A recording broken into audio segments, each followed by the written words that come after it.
Welcome to the Vendetta Sports Media Daily Show. It is April 19th, 2023. I'm with Anthony Miranda. What's going on, Anthony? I'm good. Nothing much. Just ready to cover some NBA and NFL. It looks like. Absolutely, yeah. We got NBA and NFL on slate today. A little bit of draft stuff to end our show. Mostly going to be NBA stuff. Since we're at kind of the peak of the season right now. It's obviously playoff time. The postseason is always super exciting in the NBA. It's always my favorite time of year in the NBA is first round because there's a lot going on, a lot of games, and there's not as many blowouts as we see in the regular season, but you still do get those blowouts here and there. Definitely with the NBA, we saw that in an example last night with Atlanta. They're just getting blown out of the water by Boston, but we'll get to that a little bit later in the show. First of all, NBA playoffs are really in the swing of things. I wanted to touch a little bit on probably the biggest news of yesterday from this Kings Warriors series. This series has been super entertaining so far. The Kings have taken both games at home, but Draymond Green was suspended for his antics against Domantas Sabonis. So if you don't know, Sabonis and Green were both going for a rebound when Sabonis hit the ground. And it seemed like Sabonis sort of wrapped up Green's leg with his arms. And he kind of grabbed his leg towards his chest. And then Green proceeded to, take a stomp at Sabonis's chest. And in the aftermath of that, Sabonis he just was kind of riling in pain on the ground. Don't know how much of that was real or how much of that was flopping and acting. And then so Green got a flagrant 2 as a result, and he also got ejected from the game with about 4 minutes left to go, down 4. And then at the end of all this, the NBA decided that the best route was to suspend Draymond Green for Game 3 of this series. So watching this play over, I've seen it a few times now. Do you think this was justified? Um, I mean, I didn't think the league was going to suspend him one game. I'm not going to say it's not justified, but I just didn't think they'd do it. I would have been fine with just the punishment of him being ejected in the game. Um, I'm trying to. I feel like I'm doing better than most Kings fans. I'm trying to be like as unbiased as possible because I definitely think Sabonis grabbed his leg a little bit. I did think he was letting go, but he for surely grabbed his leg. Like there was some people were trying to say, but then again, this bro really winded up and stomped on him, and it came out. I did think maybe some of it could have been acting, but yeah, Sabonis has a bruised sternum and he's questionable for Game 3. So there was definitely like damage done. Um, but I just think I will say I'm even though I didn't think it would happen, it is justified. This is a player I've watched Draymond kick Steven Adams in the nuts, hit LeBron James in the nuts. There's videos out, even though the Warriors team went all like crazy in the press conference saying, "Well, don't grab him, don't grab him." I watched 3 different videos of Draymond's grabbing other people's legs in the NBA. So it's a bit hypocritical to me. You shouldn't stomp on someone, and I think so. Take the one game then. Yeah, absolutely. Going into it, I thought that it was enough punishment to hold the guy out for the last 4 minutes of the game when they're down 4, Hmm. because Draymond Green's such an important player for the Warriors. That I thought initially when I was watching the play in the aftermath of the play that they were just going to hold it at that, and obviously it was with malicious intent. It looked like he stomped on the dude's chest like that was pretty clear, and I didn't know that about Sabonis. I thought it was probably a little bit of acting, maybe try and draw flagrant or something, but he has a bruised sternum, so that throws that argument out the window. He's he was obviously injured by the play. It's a dirty play. And if it was a regular season game, he probably would have been suspended too, and he maybe would have been suspended for more than one game. I just thought it was kind of interesting that Sabonis didn't have any sort of repercussions on it as well, because it did look like he pretty clearly grabbed his leg. You know, it's kind of a hard thing to decipher because you don't really know the full extent of it. He's just kind of going down, and then he just kind of he pretty clearly just wraps his arms up around his leg, and he's like going off, and then as he's in the process of like ungrabbing his arms, he just stomps on him. So I mean, that was if there was no stomp, Sabonis would be the one in trouble. Sabonis would be the one getting the foul and maybe even getting suspended today. But with that stomp, I just think it throws all of Green's credibility out the window. Mm-hmm. I think too, like without the stomp, it would have just been like a take foul, it wouldn't even be a serious thing really. Because I would say the thing I noticed, because I mean, you watch enough NBA basketball, you see all those skirmishes and stuff like that happens all the time. Like even when after I think they made a bucket and Draymond, I don't think he saw him this time, but Draymond was like, they were at the baseline and Sabonis was like running from under the hoop and like runs into Draymond. Yeah. Like there's that little stuff like that happens all the time, especially when people are competing.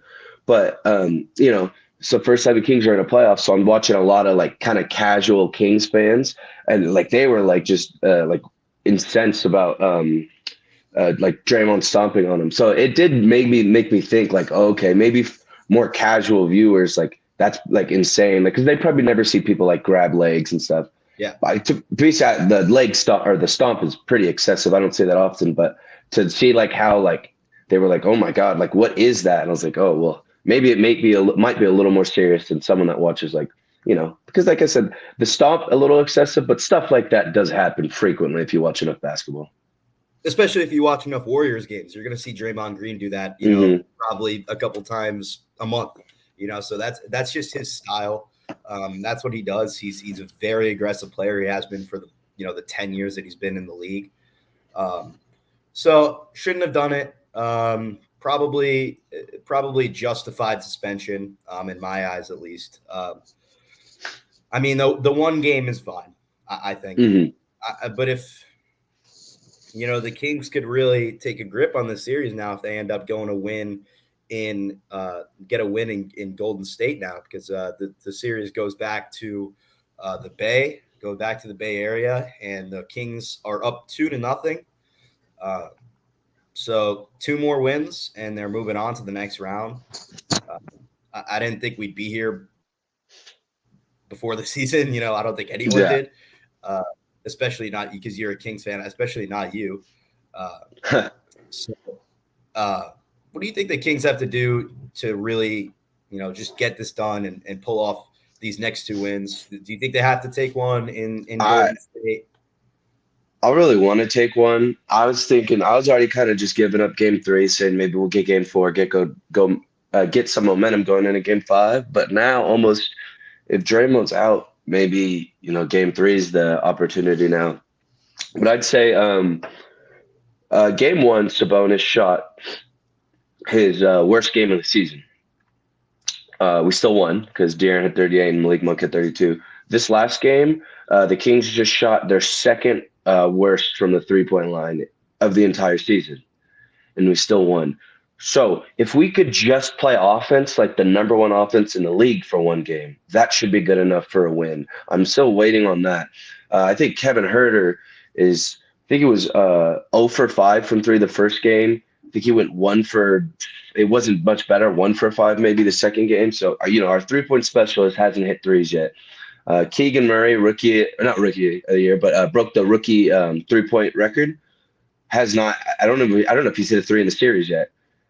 He's also not playing well. So I think we just need to play a game of Kings basketball or Kings offense that we've been doing the whole year. I want to see. I mean, De'Aaron, had 38 points first game. I do want to see him drive a little bit more. He needs to be shooting a little bit more free throws last game. I feel like he shot too many threes. I feel like we shot too many threes. But ultimately, I just think we need to get back to playing our offense and just have a good shooting night one of these nights, and that alone could get us to a win. But keep playing hard in the defensive end. Warriors, I think people are saying like Kings. Oh, we didn't think the Kings defense would be this good. Warriors have turned the ball over all season. I think that's the best what we're doing to them right now. So I don't know if like that's how much praise we can give the Kings defense. I mean, they're doing the job, but so I'd say keep getting turnovers. I like the Davion on Curry matchup. I thought Davion should have played more on him game one, but keep working that. And I don't know. I mean, I like the way we've been flowing and helping on defense. So Yeah, I mean, if the Kings can go 24% from three, I'm just reading off some game two stats. They scored 114 points in this game, which is 6 less than their average of 120, which led the NBA this year. They shot 24% from three, 9 for 38. That's pretty atrocious. But where they really made their hay was on Golden State turnovers. You know, because Golden State had those 20 turnovers, which is a lot, but it's not you know, it's not groundbreaking. Like that's not like going to be like that's why you lost the game. The reason why that they took a really big advantage out of this is because they had 25 points off of those Golden State turnovers, as opposed to Sacramento only had 14 turnovers and only allowed 9 points off those turnovers. So that was really one of the differences in the game. I thought, at least from watching now and reading these stats, was that Sacramento was really able to be opportunistic when it came to these turnovers, and they were getting fast break points left and right. And like you said, you know, not a really good shooting game at all, at least in game two from Sacramento. You know, De'Aaron Fox, I think, hoisted up like 10 threes and only made like 2 of them or something. And Malik Monk had a couple threes in a row, but then he really wasn't shooting the ball all that well either. But, you know, obviously he had a really good game. Yeah, I mean, these Kings, man, if they can just play enough defense and not turn the ball over, like we said, they have the number one offense in the league. So I don't really know what to make out of Golden State's defense. It hasn't seemed very strong, at least in this series. Yeah. But, you know, rebounds in game two were even, 41 apiece. But it seems like the team with the better defense won that game. I'll say too, because like, yeah, we went 0 for 11 in the first quarter to start from the 3-point line. Yeah. But we had like, I think our first 8 points were all off turnovers. We got in transition. So it was a wild game to watch as a Kings fan because you're like, we're not hitting threes, but you know we're getting all of our points off defense and transition or turnovers, and that was definitely weird. But and then we still got the job done. I will say, for the Warriors, they haven't really shot good from three yet either, though. So that's something that's kind of scary to me a little bit. But yeah, like you said, I mean, I'm waiting. The offense, we have to have an offensive game where it's there. So I think that should be good enough for one win, hopefully. But like you said, I thought the better defense won that night. So if we could grind out the Kings, I think could grind out one more and play good defense and just figure it out like they have been doing. Maybe three's not falling. I think first game we shot a lot of free throws. Second game we were getting into the paint a lot. I think the Kings have beat them in the paint both games now too, so that's pretty big. But yeah, I mean they keep playing defense, and then there's got to be you're already up 2-0. There's got to be one game in the series that you can win just off offense. So it's about grinding out a defensive win, I think. Yeah, for sure. And you know, if you can take this game without Draymond now, this game 3 in Golden State, you know, you walk into that building and then take the first game, and you take a 3-0 series lead. You know, that's a death sentence in the NBA. I don't know. I don't believe that we've ever seen a 3-0 lead be choked in the NBA before. I think 3-1 is the max that it's been. Yeah. I'm not too sure about that one. But, you know, if you can go up 3-0, that's a pretty good indication that you're going to at least win the series in 5 or 6 games at the most. So I'm excited to watch the rest of that series for sure. But we had some good action yesterday in the Eastern Conference, 2 good Eastern Conference games that ended up being, you know, when you look at the score sheet, they were pretty lopsided. Starting with the Hawks and Celtics, I thought that game was kind of close for, you know, 3 quarters. Atlanta was keeping up with Boston, but man, Boston is just they are too good. They go Mm-hmm. on these crazy runs. I think it was like a 15-0, 14-0 run that they went on in the first half of the game. And their defense is just so good. You can't really shoot on them a lot. You're not going to drive on them a lot. They're not, and they're really not going to turn the ball over a lot unless it's it's not their night, which it hasn't been yet. So I think Boston's probably just going to cruise by Atlanta in this series. Mm-hmm. Yeah, I mean, they're two seed, right? Yeah. Mm-hmm. Yeah, Yep. 2 seed for a reason. Just making sure. I think it's just a tough team. Like you just never want to see Boston like on the schedule and stuff, and it's for a reason. Like you said 15-0 to run or 14 is it's wild. I think, and the bad thing is I don't even think the Hawks are necessarily playing bad, and they're still getting beat like just pretty heavily. Um, like I have like DeJounte, uh, pretty wow, 7 for 13 from the 3-point line. I didn't realize he shot that good from the three, but 29, 6 and 6. Maybe Trey a little less efficient, 24, 3 and 6. You're gonna need more than that to beat the Celtics.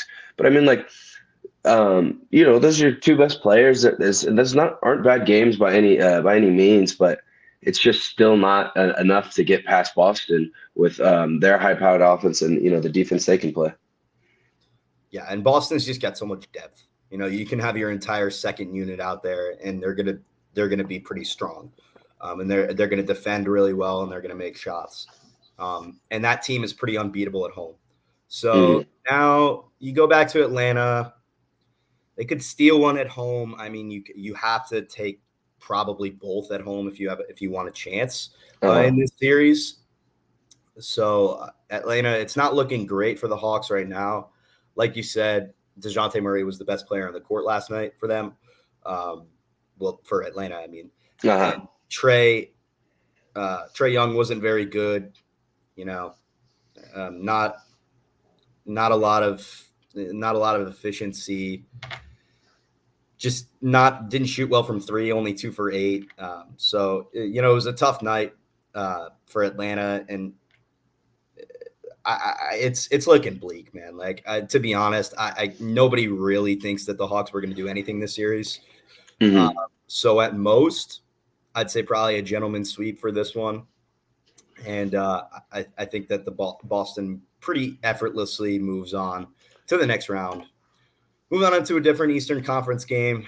Last night we had the Cavs and the Knicks after a super entertaining game one where New York was able to come out on top. That game was a battle. This one, not as much. Knicks were just not really able to make anything. They just kind of got super cold and towards the middle of the game shooting. They only shot 7 for 29 from three, only 37% from the field. And meanwhile, Darius Garland was excellent last night for Cleveland, dropping 32 points and 6 threes. He shot 60% from three. So he really carried the entire team. And on a night where Donovan Mitchell wasn't his best, he was still pretty efficient. Mitchell, on a night that Mitchell isn't necessarily shooting the ball the best, he can have a night like last night where he has 13 assists, which is really scary to think about. The type of Hmm. quality player that he is. Dish the ball out to Garland. He's making everything. 10 for 11 from the free throw line. I mean, they just looked like the better team last night. Knicks just looked a little bit sloppy. They looked a little bit like worn out from that first game. Brunson, he was pretty awful from three. He only went 1 for 8 on the night. So I thought the Knicks played pretty awfully last night, and I thought the writing on the wall, writing was on the wall for that game at least. Okay. I For say just for that game so far, right? Yeah, just for that game. Okay. I'm not by any means ready to declare this Uh-huh. series over. Especially as a New York fan, I think the Knicks are ready. I think they're Uh-huh. here right now, and I think they can totally win this series if the cards fall right. And I can't wait to get back to MSG. Yeah. Because well, the only reason I had said that because I think I saw somewhere that after this game too, the line on who was going to win the series flipped, and now the Cavs are a favorite, which I thought I mean, I guess you did lose one at home, but I thought it's a little big of a reaction, especially because the Knicks were favored in the beginning. But I mean, kind of like you said, I mean, that's a great Donovan Mitchell game. Even though only 17, only took 11 shots, but yeah, 13 assists. That is scary for someone that you know that can drop. What was it? He didn't drop 70, did he, or something super insane Oh in the yeah, regular season? he dropped 71, I think. 71. So someone that could drop 71 could also, toss in 13 assists. That's Yeah. something you don't want to see. But I thought Mobley played better this game. I think that was a big help. But it's the Knicks. I think they're a good team. I think they were. I love this series. I kind of being like more of a Western fan. I don't mind either of these teams if they go advance because I like the Cavs roster, but I also just think that the Knicks team is super fun to watch and they're entertaining and they're battle it out. But I'll say one of the downfalls of the Knicks is, I mean, if the offense isn't happening, I mean, it's going to be an inefficient night sometimes when you got just the type of player that Julius Randle and RJ Barrett are. If things don't get going, it can kind of bury them a little bit when it's brick after brick. And then especially now, if you have Jalen Brunson shooting 1 for 8, um, that's obviously it's just gonna multiply the problem. So I mean, it's just a bad scoring game. I mean, it happens. Too bad it was unfortunately, yeah, it was at home, right? So you gotta, you would think you gotta at least split with them when you go on the road now, and then you're the lower seed, so it's 2-2, and then you get 2 home games. Yeah, well, the game they just played against Cleveland was on the road, so they just played their second game in Cleveland. So they'll head back to MSG now.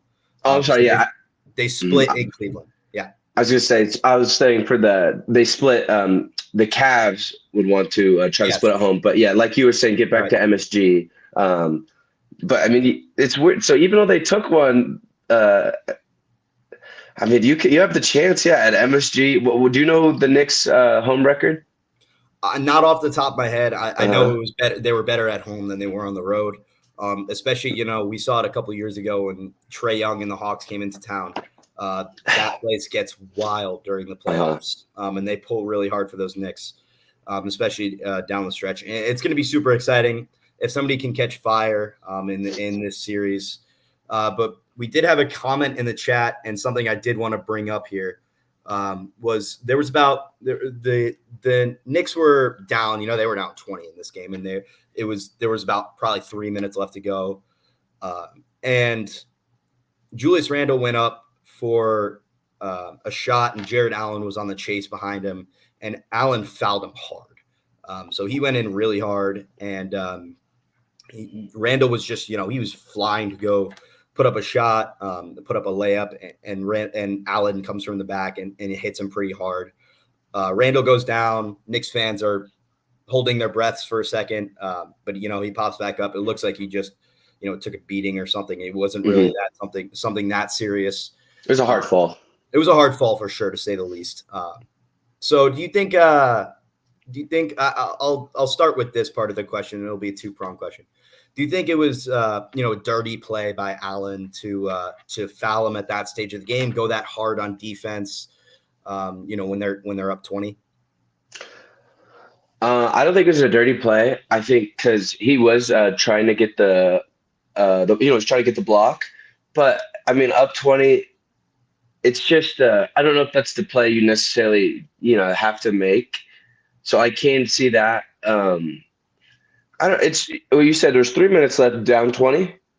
Yeah, just I think it was. I think the I exact don't number was like 19. They were down. 19. I mean, because I saw some people like I don't like Randall shouldn't even have been in at that point because that's Right. something that can happen. I just think I didn't see that play and think dirty. I thought that's an unfortunate thing that could happen. I think those are a little dangerous when you are trying to chase someone and you're late because you can clip them and then they'll flip like he did. But I don't want to outright say it's dirty. I just think it could have been avoided if Randall's out of there. And that was my next question. Why are you having him in the game at that point if you're Tom Thibodeau? Because the only thing that could happen is that he gets hurt. Right? There's no chance that you win the game. You're down. There's 3 minutes left to go, and you're down more than 15 points. You're not winning the game. Mhm. And Randall wasn't exactly playing super well last night. I mean, he shot 8 for 20, 3 for 7 from 3. I mean, but you're not. That's irrelevant. You're not winning the game. So Mhm. I don't know why you would have your best player out there at that point. And like I said, I don't see any reason why you have him out there. Yeah, I think I'm kind of like, oh, you can win any game if there's time on the clock. But even right now, I'm trying to like, he just, yeah, shouldn't have been out there. I was trying to be like, I understand. I mean, you only got 7 of these games. You got to win them. So, in any way possible, if any miracle can happen. But I mean, logically, he should be sitting, and then that wouldn't happen. Because I mean, that play could happen in the second or third, and it wouldn't. I don't think it would really be considered dirty. But a blowout in the fourth when nothing's on the line, and it's literally just that bucket doesn't matter. The injury, like the fall does, I think is where it gets a little dicey. But I mean. It's fine. I'm glad everyone's fine. I'm ready to move on to game 3. And I'm also kind of like you said back in New York, I'm ready to see that fan base. I'm ready to get on social media and see everything that happens with a game back in New York. Yeah, Twitter is going to be super live during that one, to say the least, and as well as that crowd's going to be roaring, to say the least. So I'm excited for that one. Ooh, I have a quick question for you. Yeah. Trae Young being he took the villain role, the heel role. Do you think anyone in the Cavs tries to do it and that he get those fun interactions or? Donovan Mitchell is such a respected person in the state of New York. It's not like a guy like Trae Young where Donovan Mitchell's dad played for the Mets. Donovan Mitchell's a huge New York Mets fan, and he's had ties to New York his entire career. So I don't think it'll be Mitchell, although it is usually the team's best player that New York tries to single out, do whatever. Maybe Jared Allen because of the late hit on Randall, late in the game. Okay. You could see that happening. But Knicks fans may have learned their lesson from a couple of years ago because all that seemed to do was, putting Young in that heel spot. All it seemed to do was motivate him and make him play better.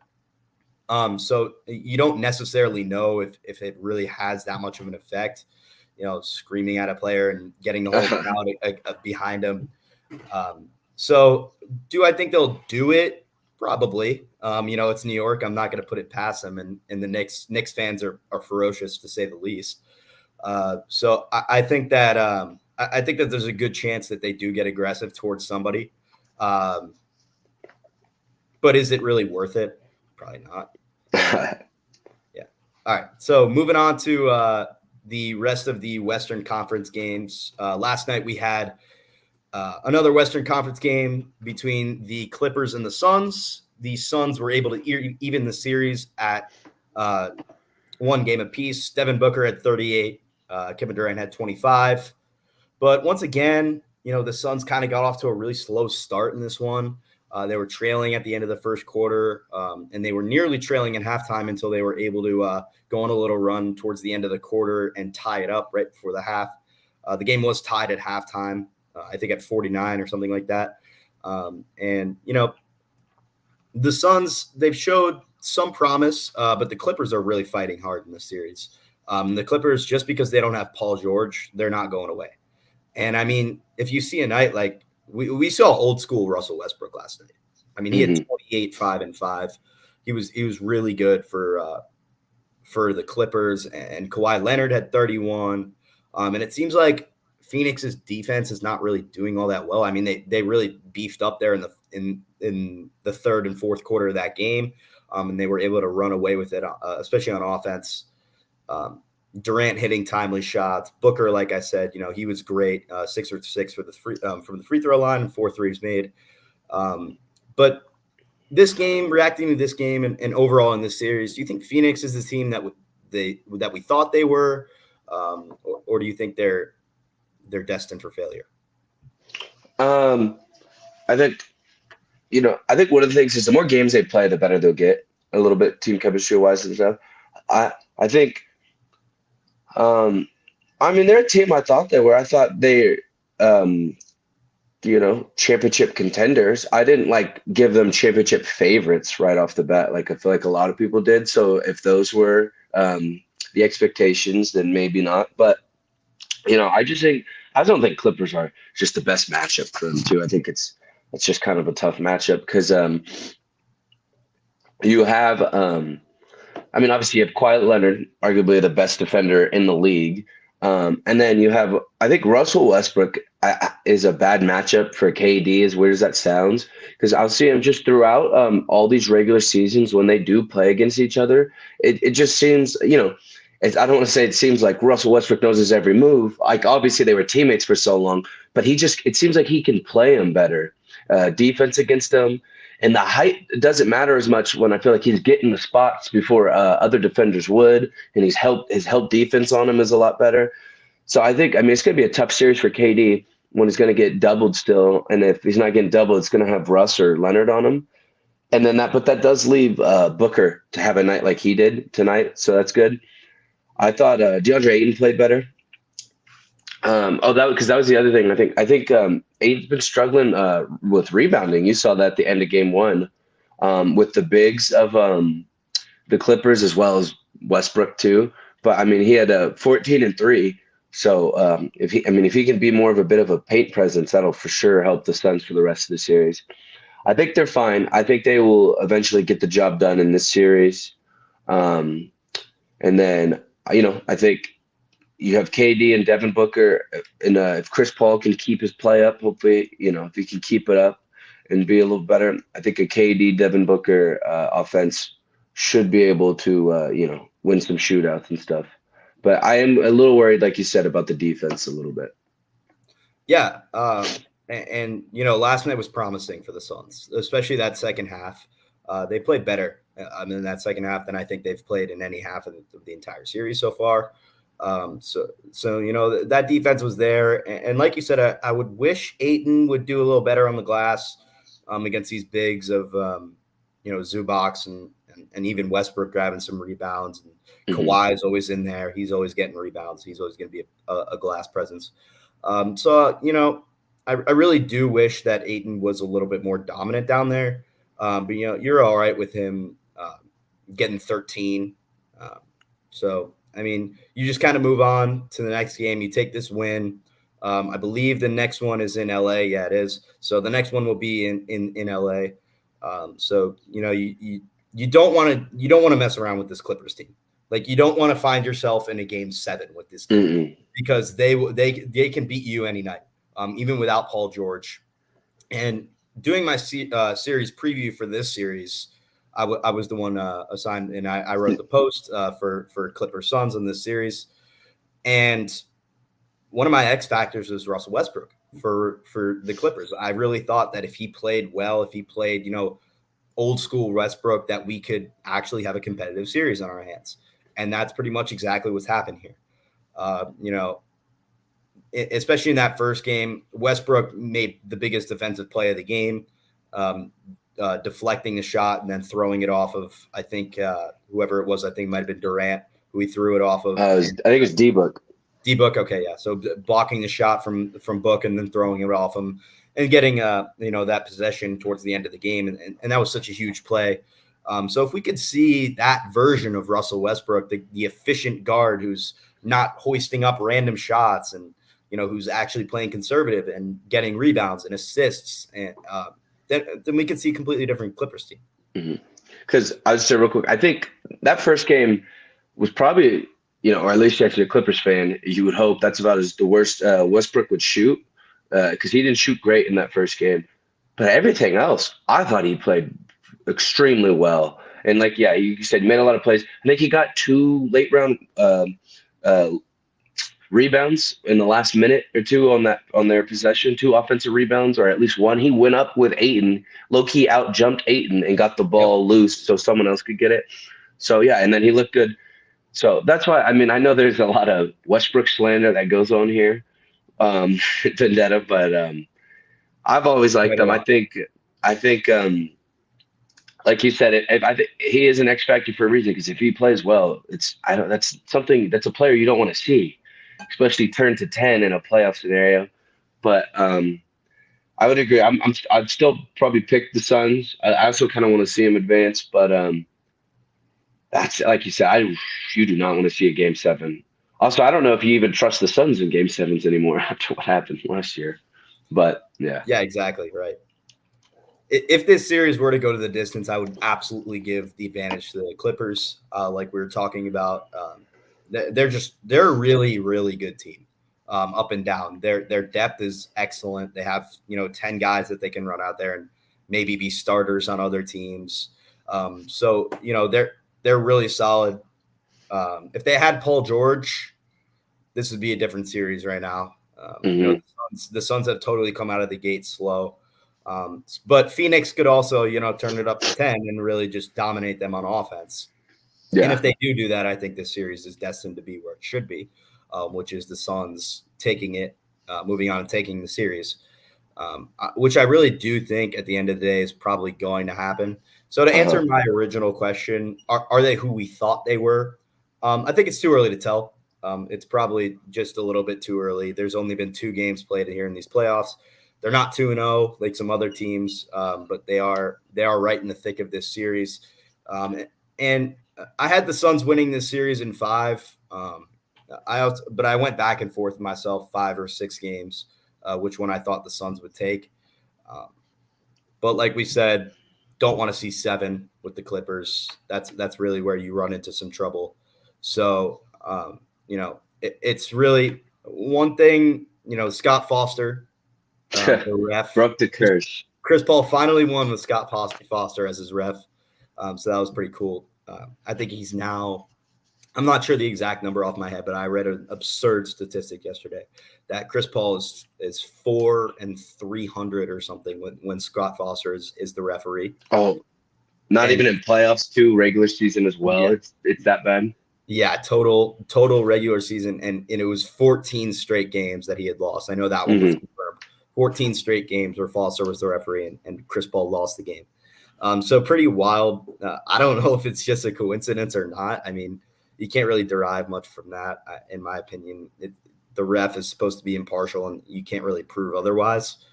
But yeah, the memes going around social media were pretty funny yesterday. It was Mm. like Scott Foster was looking to defend his streak and whatever. It was pretty good. Yeah. So moving on from that series a little bit. Uh, so the Lakers and the Grizzlies play tonight. That should be another fun one. Ja Morant's status is still uncertain. The Grizzlies are probably going to hold him out as much as they can before they make a decision on whether or not he's going to play, just so they don't show their hand to Los Angeles. But without Ja, if Ja's out for a couple more games, are the Lakers the favorites in the series?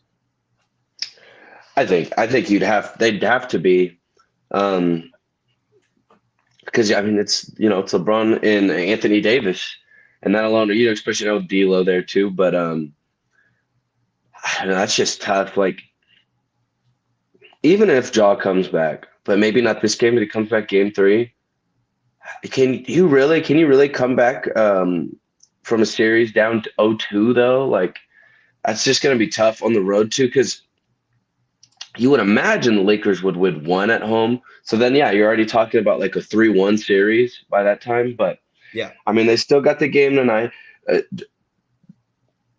I don't think. Also, though, I don't think Roy Hachimura, I think, went 5 for 5 or 5 for 6 from 3 for like 24 points.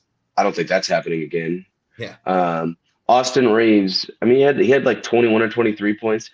It's not the craziest amount from a starting shooting guard. I love how people are blowing that out of the water. Like he had some insane game. It was like low 20s. I mean, it happens that you tend to get that from a starting shooting guard. However, the closing it out, the last 9 points for the Lakers, that was super impressive. I'll give it to him. I don't know if that'll happen again. So they're going to need someone else to hit some late shots. So I mean, the Grizzlies are for sure not out. And I mean, the play after Ja got injured, they were down 2, and kind of went downhill from there. But I mean, it was still a close game. So I think you'd be fair to say that the Lakers are now the favorites without Ja. I don't think the series is over, but it is going to be a super uphill battle, I'd imagine, for the Grizzlies to win a series without Ja, or if he comes back already being down 0-2. Yeah, it's going to be an uphill battle to say the least, especially if they don't have John Morant. That's going to be tough for Memphis to win the series. Hachimura, like we were saying, 29. I mean, 5 for 6 from three. Is he going to have another night like that? It would be tough to see. Reeves had 23. I mean, 23. they almost had five guys in 20 points or more. They had the only one that was just short was Russell, who had 19. So they had four guys: Davis, Reeves, LeBron, obviously, and Hachimura were all 20 points or more. So if they can get that kind of offensive output, they're going to win. But that's not something that you can bank on. Like you said, Memphis was right in that game before. Memphis was right in that game before Morant went down. He got injured, and Memphis still has the defensive player of the year. So, I mean, they're going to be all right for now. Jaren Jackson obviously was crowned that award. I think it was yesterday. So I think that the Lakers, I'm really excited for that one. That's going to be the game of the day, in my opinion. I can't wait to watch that game.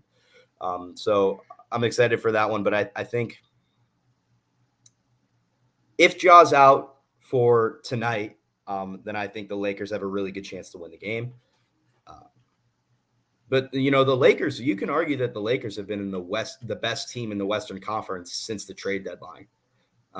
So I think there's definitely an argument to be made there for that. They're red hot right now, and I think that they can run away with this series. I think too. You could think too without Jaw. I mean, this Grizzlies team's already missing Steven Adams and Brandon Clark too. So like now, if those two were there and then you lose Jaw, I'd be a little bit more confident. But I mean, the team's getting depleted a little bit. But I want to see. Can you see what Anthony Davis? How many rebounds he had last game? Yeah, in game 2, Davis came down with here we go. He had 12 rebounds. So 12 rebounds. Okay. LeBron had 11. I was just saying, and then LeBron didn't even play that great. Nope. Which is some people are like, oh, that's like, I don't know how great he will play, honestly. I'm sure he still has it in him, but I would love to see how many games he could string that together. But yeah, if you squeeze out a win and LeBron didn't even, wasn't even the king, didn't have a king game, like that is a little, for a Lakers fan, you're kind of excited about that because, once he turns it on, that should be good too. But I will say, I wanted to put some respect on Jaren Jackson because I thought he looked phenomenal and arguably like the best player on the court at least in that first game. Yep.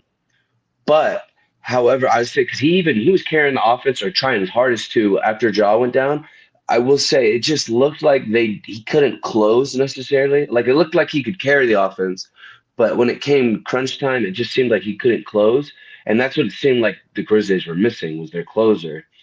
And it was a 1 to 2 possession game. You put Ja in there, that game could easily have went to Memphis. So I just think it's unless someone could step up, and if Jaren could keep carrying the offense, that'd be amazing. But if someone could step up and hit some late shots or get a bucket when they need it to down the stretch, then I think they're going to be in trouble again. Because I'll say at least, I mean, unless Reeves can do it again, but if not, you do still have LeBron and AD or D'Lo, who all have shown that they can close a game out. Yeah, for sure. So that's the one I'm going to be watching all day today. It's a fully healthy Lakers team versus not a fully healthy Grizzlies team. So that's really what it is when it comes down to it at the end of the day.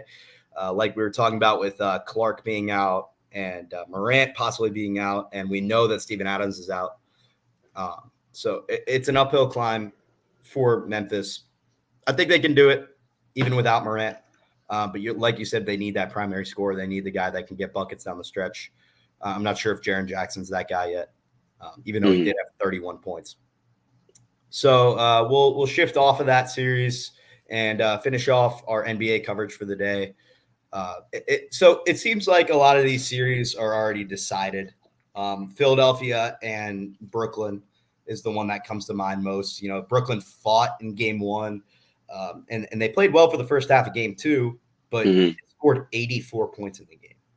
So they're struggling on offense against this Philadelphia team. And we'll start with that series first. Are you ready to declare that series over? I mean, I don't like doing that, but I'd be fine with it. I don't think they probably just have enough. And Phillies look good in their credit too.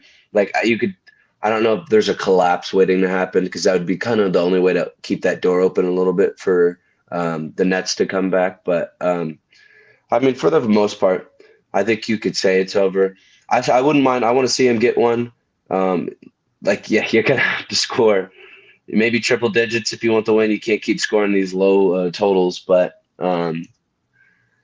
I think there was a clear top three in the East, and I mean you're seeing it a little bit. I think they're gonna move on. Philly's gonna be just fine and probably cruise to it. Yeah, I think that this series is more or less decided already. I hate to say that, like you said, it's not. I don't like saying it, but it's hard for me to find a scenario where Brooklyn comes out on top in this series. They're just Hmm. shorthanded. They played well down the stretch. This team didn't trade off Kevin Durant and Kyrie Irving and just lay down and die. They played well. I think they played around 500 ball down the stretch here. So it was but they're screwed realistically. Yeah. I can't just sit up here and say like they're not because they're dead in the water with this Philly team. They're playing too well for Brooklyn to really do much. And the same goes for we talked about a little earlier with Boston and Atlanta. I think that both teams are we see the matchup and immediately everyone thinks Boston's just going to win this series. And the one that's a little bit less like that, but I think still is probably going to be handled, is Nuggets Timberwolves. I thought the T-Wolves played decently in game one, Hmm. but they ended up losing that game down the stretch. They just dismantled them in the third quarter. It was pretty. Yeah, they got beat pretty decently by the end, didn't they? Yeah. Yeah, Okay. they 80 to lost by 109. 29. Yeah, Hmm. so they lost by a lot towards the end of the game. It was really a thrashing in the third quarter. So I think that's another series that can not be close. But yeah, I'm fine with the series not being close, especially because that means that the best team is moving on. Hmm. And that means that we'll have the best second round matchups and the best third round matchups. And then eventually, you keep going down the line and the best teams win. So I'd like to see the best teams, take the series. It makes it a little boring. Yeah, I mean, and like you said, I mean, as long as there's mixed in with other great matchups, but there's going to be the matchups where you got the NBA title contenders, and you have a team. It's a good team, but they're just a playoff team. Right. Um, and so yeah, there's nothing wrong with it. It's going to happen. You have too many playoff matchups for it not to happen in a couple series. Yeah. So I think, man, I don't know who's going to come out of the East yet. Still, Hmm. I would say it's probably going to be still Boston. They've been my pick for the entire season, and I still like them. They're just a buzzsaw, man. Like they're so hard to beat. But Milwaukee can still get there. And as far as the West goes, I think that there are three teams that can actually win the Western Conference right now. And I think it's probably Denver, Phoenix, and the Lakers. Call me short-sighted for that, but I do think that those are the teams that have the best chance to move on and really and take the Western Conference. If the Lakers catch heat, they can go all the way. We've seen LeBron do it in the past with bad teams. Not saying that this team is bad. At least before the deadline, it was though. You could say Yeah. that. Oh, for sure. So. Yeah. You could say it before the deadline. It was crappy, but yeah. Mhm. Now that they've really upgraded their team, they have a chance to go all the way. So I think it's a good playoffs. I actually like these NBA playoffs more this year than they have in the past. I think there's a lot of intriguing matchups, especially in this first round. Yeah, I think maybe it helps that there's some. Let me see. I'm trying to think. See if there's a little different teams in there, but Well, the I think Kings, Yeah, I know, but I think that might be the only one. I think at least the seating seems a bit different this year than Yeah. years past. So I think that could be it. But yeah, no, I like it. I was the Bucks just really. I was a big Boston guy the whole year, at least for coming out of the East, and then just the Bucks down the stretch of the regular season just looked so phenomenal to me. But we'll have to see about that Giannis thing and how the rest of that series goes.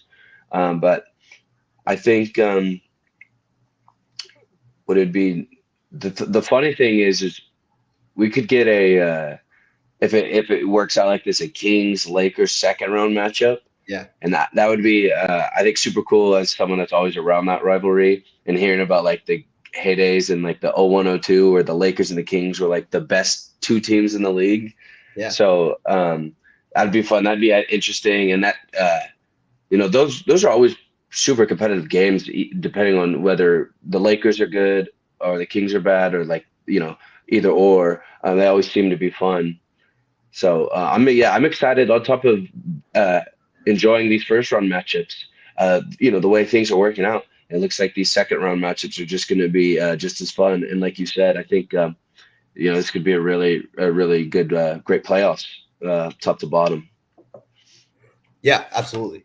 And I'm excited for the rest of the playoffs, and we'll do some more coverage obviously before this thing is over. Got a lot of time before the playoffs over. The NBA playoffs, they go a long time.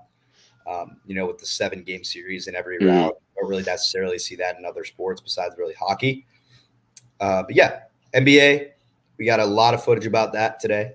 We're going to move on to the NFL a little bit. We're going to shift our focus to the draft and to a little bit of news about Jalen Hurts. We'll get to that to the end. That'll be our last talking point.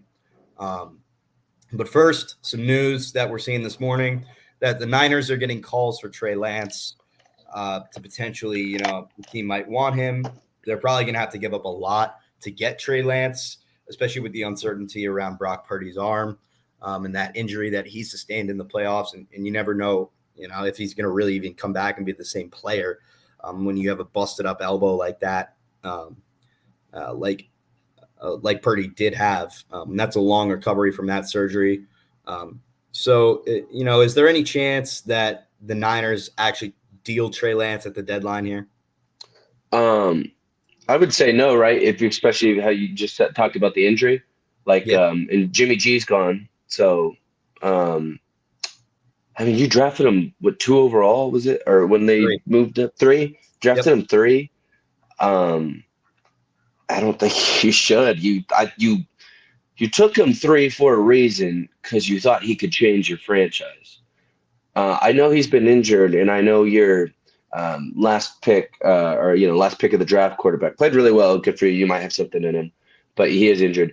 There's just I don't. If you're going to trade someone like that, when they haven't looked bad necessarily, because he hasn't really got to show what he has because he keeps getting injured, unfortunately. But I just don't know why you'd pick him then if you're going to trade him, just because a backup quarterback played well. I'm not gonna say like great or anything, but he played good for a stretch of games.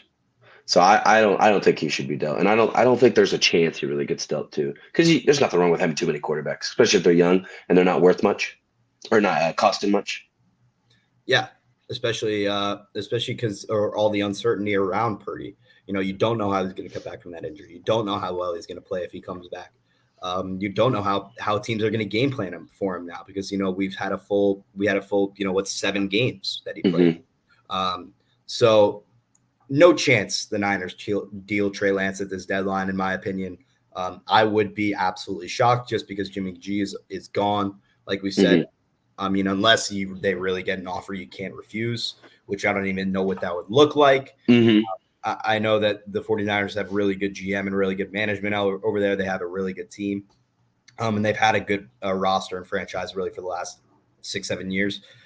So for the Niners, I don't think they're trading Trey Lance just yet. They're going to hold on to him and see what can go down the stretch here before training camp and really give Lance a full shot at this team because he really hasn't had that yet.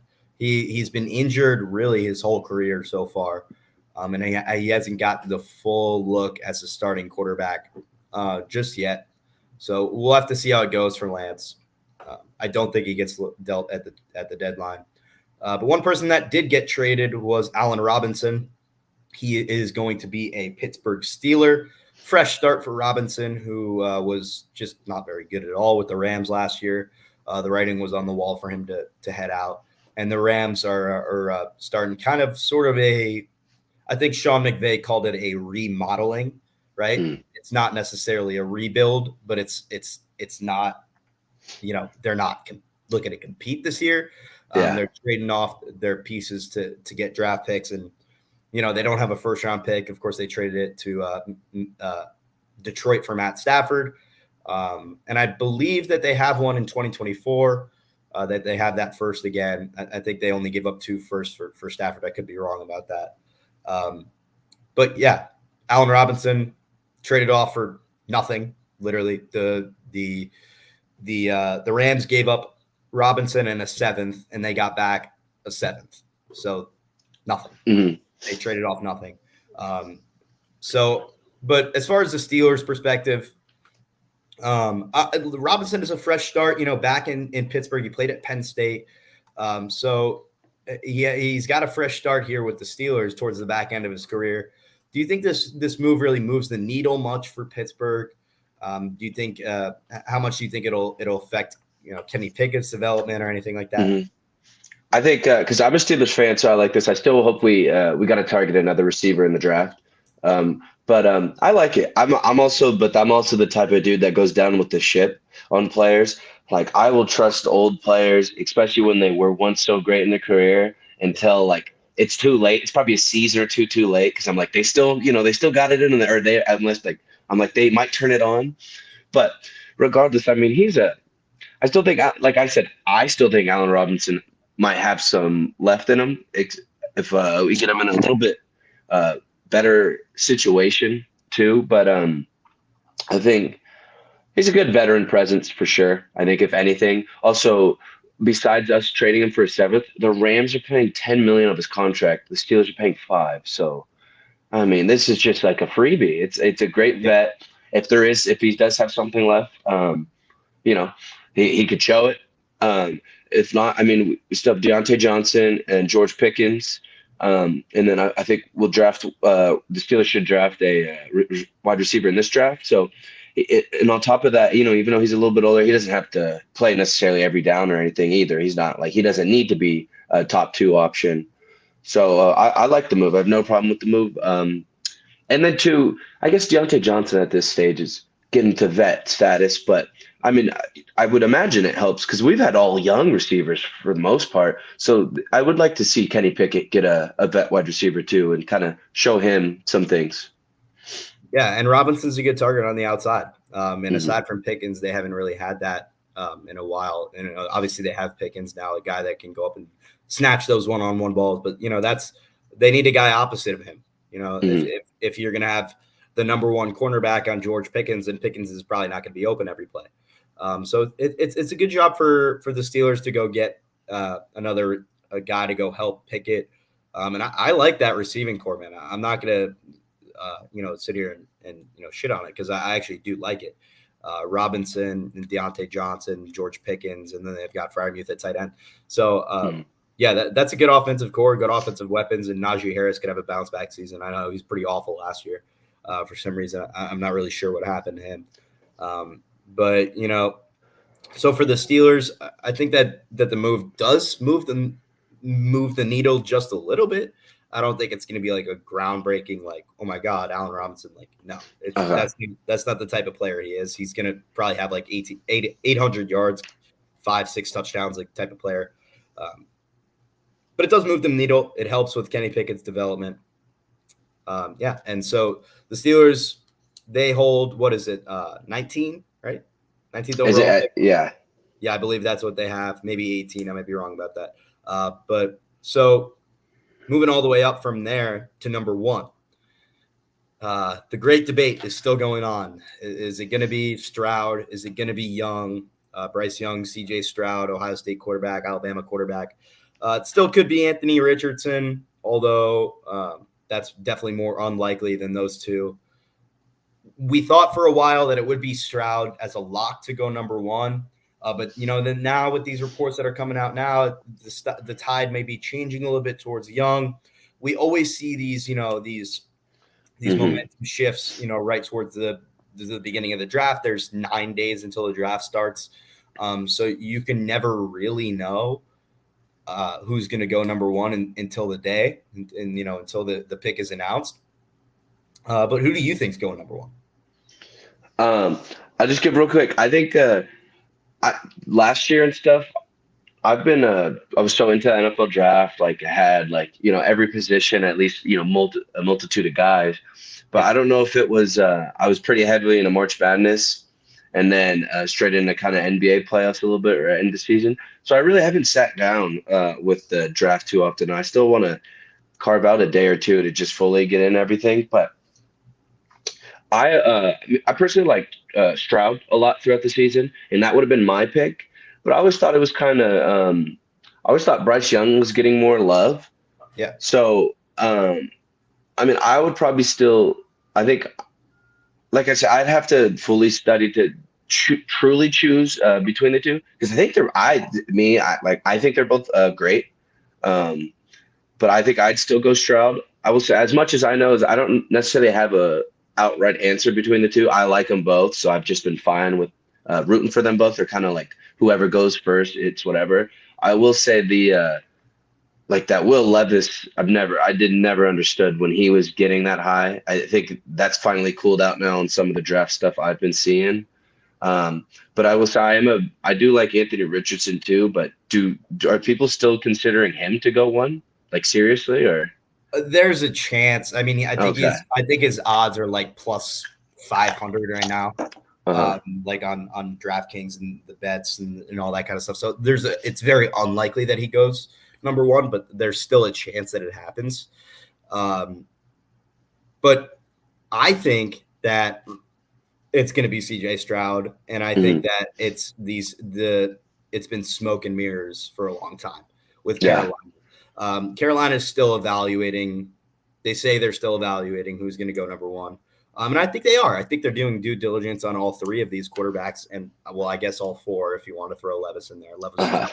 Levis is not going number one overall. If the Panthers wanted Levis, they would have stayed at 7 or whatever, 9, whatever pick they had. So, I don't think that it's going to be Young. I just don't. I don't see him as much of his prospect. I mean, he's a great player. He'll do great in the NFL, but he's 5'10", and I think that's going to scare. I think that's going to scare GMs off, and I think they're going to go with the better physique, the better quarterback, more pro-ready guy in Stroud at number one. I would say real quick, because I just thought he was a great passer too, but I didn't know there was concerns until actually there was a video that Trey did before maybe it wasn't the national championship game, but the playoffs, of like Stroud's not necessarily an athlete. He can't move or extend plays around the pocket. And then in that playoff game on the national stage, he just proved it and was and so then because I already just assumed he could do it or thought he could do it. I mean, he just proved it on national stage. So I was super excited once I saw that, and he would be my number one, and I do really like him. I think hopefully he'll be a really good quarterback. He was extending plays all night in that game, and there was questions about his mobility, questions about his presence outside of the pocket. Could he really get around, and make a difference with his legs? And he did that game. He didn't have a ton of rushing yards. He never did on the season, but proved his mobility. Yeah. So we'll go to our final point of the day today. Jalen Hurts gets a massive contract from the Philadelphia Eagles. I'm going to pull up the exact numbers right now. Right before we do that, Hurts was an excellent player last year for Philadelphia. Obviously, he was one of their best players. I mean, this was a massive extension. Hurts is now the highest paid player, I think, in NFL history by AAV. So it's a 5-year, $255 million contract. 110 fully guaranteed at signing. Yeah, I mean, this is a massive contract. So, do you think that this was worth it for the Eagles? Um, it's tough. I think. I mean, yeah, I'll say yeah. It's the quarterback market. I really like Hurts. Like I was a fan of Hurts out of Bama, especially over Tua. Yeah, I hated when Hurts got benched and stuff.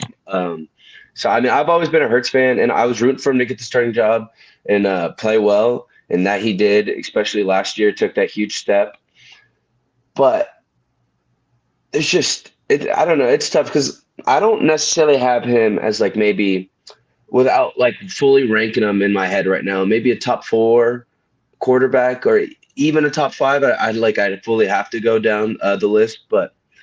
That's a lot of money, but I mean, he's a young star. I think he is a franchise quarterback. I think he's, is one of the top tier quarterbacks in the league, just maybe not like a top three guy. But I mean, if you're saying you can lock up it's why those contracts are just so much. If you can lock up one of those young stars for so long, I mean, you got to. That's one position you don't have to worry about now, and at least should be solid. Um, for years to come. And then you can always build around him. And I will say I do like his versatility. I think he's a good passer and, in the run game. So you do have options in both. So I think I will say it's a lot. Obviously, it's, like the highest contract of all time or highest paid player. But if the question was it worth it? I think I will say yes, then I do think it is worth it. yeah, and it's not the highest sum amount of money that a player is going to get because that goes to Patrick Mahomes. Patrick, yeah, yeah, he signed that 10-year something just insanity. Yeah, like 500 million or something. But Hurts, nothing to scoff at with 255 for 5 years. The AAV is the highest of all time, and he was worth it. He proved his worth down the stretch of last season. I hate the Eagles. I despise them. I'm a New York Giants fan. They're by far my least favorite team to watch. But I had so much respect for Jalen Hurts down the stretch last year. He was an excellent quarterback for them. He played, he's always calm, which is something that, was really something to admire. He never got flustered. He never really, he didn't throw a pick and then come back out there and throw another pick. Like he was just a guy that was just like, he was calm. He was a great presence. He was a great leader for them. Nick Sirianni, I hate him, but he said that Hurts was he was similar to his presence and his attitude was similar to Michael Jordan, which that's the best praise you can get as an athlete to be compared to the best player of all time in another sport. So the owner Jeffrey Lurie said that he had nothing left to prove, and he didn't. He's got nothing left to prove, so he's now here to get this contract. I think it's worth it. You buy out 5 years of Jalen Hurts, and they probably said, here's a check, fill it out, and bring it back to us with what you want, and we'll pay it. So it's a really cool deal to see Hurts locked up. I hope he stays there forever. That'd be really cool. Just to make him their quarterback forever. I think because that's the only thing I was thinking of is I think you could have got that deal with less money. Yep. But that's why I was like, maybe is it worth it? Because I mean, for sure, like we were saying, 5 years, great player. I think he is worth it, talent wise, player wise. But I just also think you could have got that deal with less money. But if you're going to commit yourself to someone 5 years, you also got to show that respect to them. So I understand. And overall, I think it was necessary. Cool. Well, if you have nothing else for today's show. I thought we had a really good discourse about the NBA. I'm really excited for these NBA playoffs. And we got into a couple of NFL news late in the show. But yeah, it was a good one today. Yeah, no, I enjoyed it. And kind of like we were just been saying, like almost the whole podcast, I think I'm excited for these games. Let's keep hopefully there's a great playoffs ahead of us still.